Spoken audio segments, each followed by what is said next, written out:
Hello les amis, je vous retrouve pour une nouvelle vidéo sur le basket en NBA, le suivi des San Antonio Spurs et de Victor Wembanyama. Et cette nuit, malheureusement, les Spurs ont perdu chez Chicago Bulls 110 à 114, un match qu'ils ont mené pourtant de 10 à 15 points du début du match jusqu'au début du quatrième quart-temps, jusqu'à ce que les Chicago Bulls reviennent, grappillent les points et viennent mener au score que dans la dernière minute.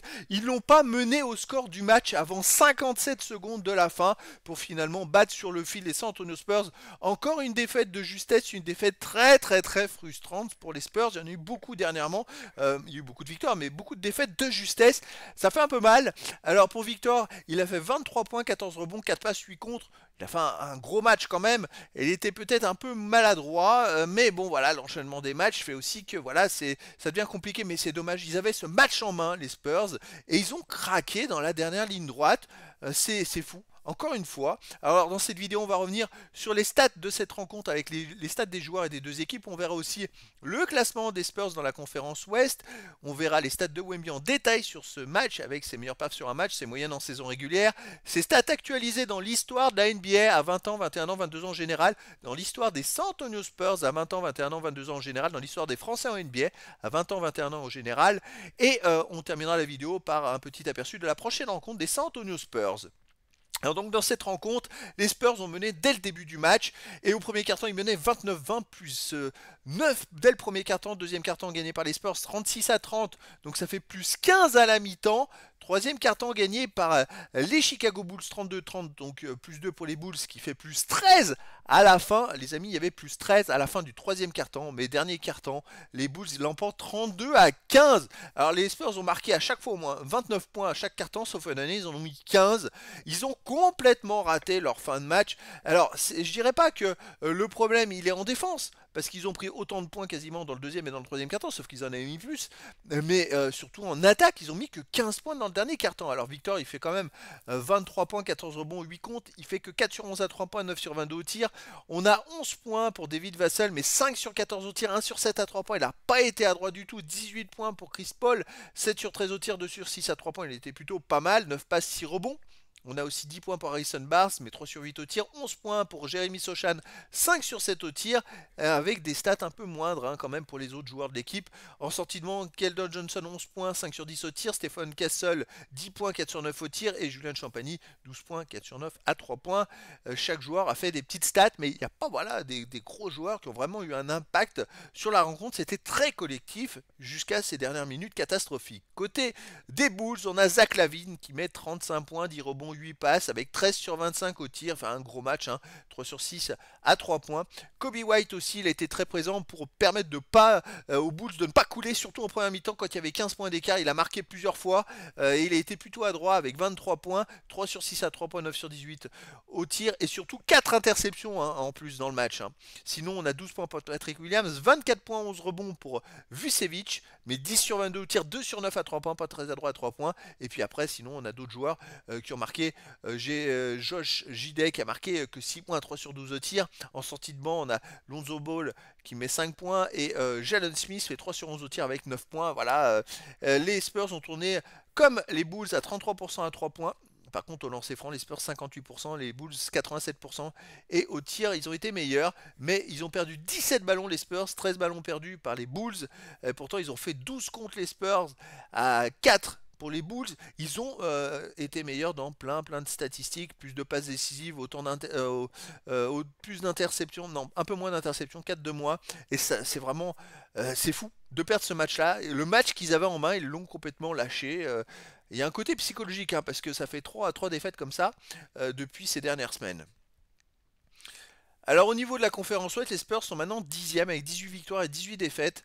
Donc bon bah ils ont c'est serré entre jusqu'à la 11e place, c'est plutôt serré, mais voilà, c'est bien dommage. Ils étaient peut-être partis sur des meilleures notes, mais cette défaite elle peut faire mal. Enfin, voir dans les prochains matchs, c'est vrai qu'ils enchaînent beaucoup de matchs à l'extérieur, il y a de la fatigue, c'est compliqué.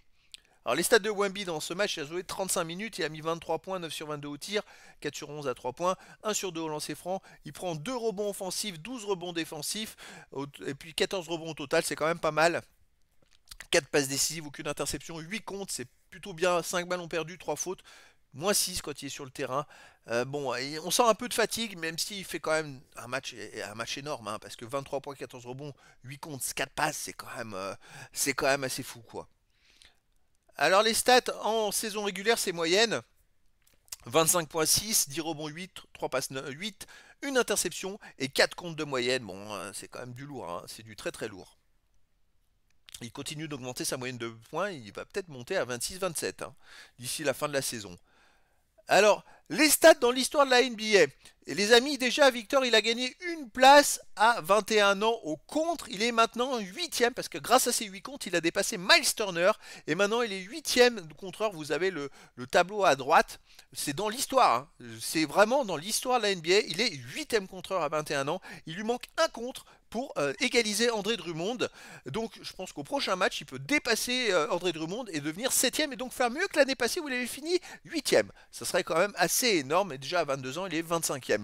Sinon, dans les autres stats au point, maintenant il est 67e et il a gagné 6 places. Sinon, dans les autres tirs marqués, il a gagné 5 places, tirs tentés 4 places et 75e et 78e. Les 3 points marqués, il n'a pas gagné de place malgré ses 4 paniers. Les 3 points tentés, il en a gagné une. Il est 32e et 30e, c'est pas mal. Hein. Les rebonds défensifs, il a gagné 2 places, il est 43e. L'année passée, il a fini 34e. Donc voilà, d'ici quelques matchs, il va pouvoir très vite redépasser des scores de l'année passée. C'est quand même vraiment sympa. Sinon, voilà, au général, bon, on va regarder au général, par exemple, au rebond défensif, il a gagné 15 places. Il est maintenant 1278e. On va voir, je vais surveiller un petit peu. Au compte, il est 395e de l'histoire de la NBA. Alors que ça fait qu'une année et demie qu'il joue en NBA. Donc c'est pour vous dire l'impact qu'il va avoir. On va continuer à vous faire à suivre ça. Les 3 points marqués 198e, 3 points tentés 701e. Bon, c'est quand même pas mal. Hein. Allez, dans l'histoire des Spurs, on va voir s'il gagne des petites places. Bon, il a 2 premières places à 20 ans, il en a 4 à 21 ans. Il faut aller chercher plus loin maintenant, parce que c'est vrai que faut peut-être total rebond. Hein. Il lui manque 157 rebonds pour dépasser Mark Holberding à 21 ans. Je pense qu'il va les avoir, les 157. S'il continue comme ça, d'ici 15-20 matchs, il va les avoir. Sinon, pour 22 ans, il va falloir voir les paniers à 3 points. Il en manque 61 marqués pour dépasser David Vassell. Je vais surveiller ça quand même. Hein. Maintenant, il lui manque aussi à 21 ans à noter 757 points pour dépasser Tony Parker au point marqué. Tony Parker en était à 3 saisons de NBA et Victor c'est que sa deuxième. Donc voilà, on surveille tout ça, il gagne des places à droite à gauche, ça va être très intéressant pour la suite. Dans l'histoire des Français en NBA, bon, il a 4 premières places à 20 ans, il en a 6 à 21 ans et je pense qu'il peut aller en chercher plus. Hein. Les tirs marqués peut-être, les points, on va dire les lancers francs, ça va être 109 lancers francs marqués, il reste 40 matchs, ouais c'est jouable, s'il faudrait qu'il en marque 3 par match, c'est jouable. Passe décisive, bon, c'est impossible. Les interceptions, il n'en fait pas tant que ça, hein, des interceptions.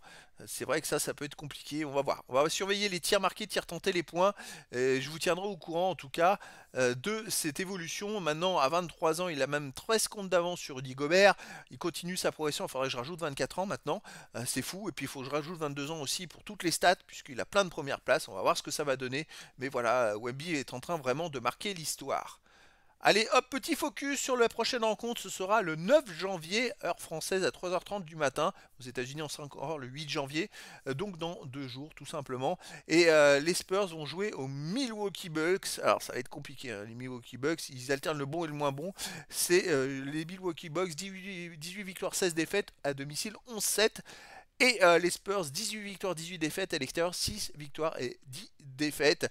Donc voilà, ça va être un match encore très difficile, mais ça va être un match passionnant. Donc voilà les amis, écoutez, je vous dis à très bientôt pour une nouvelle vidéo.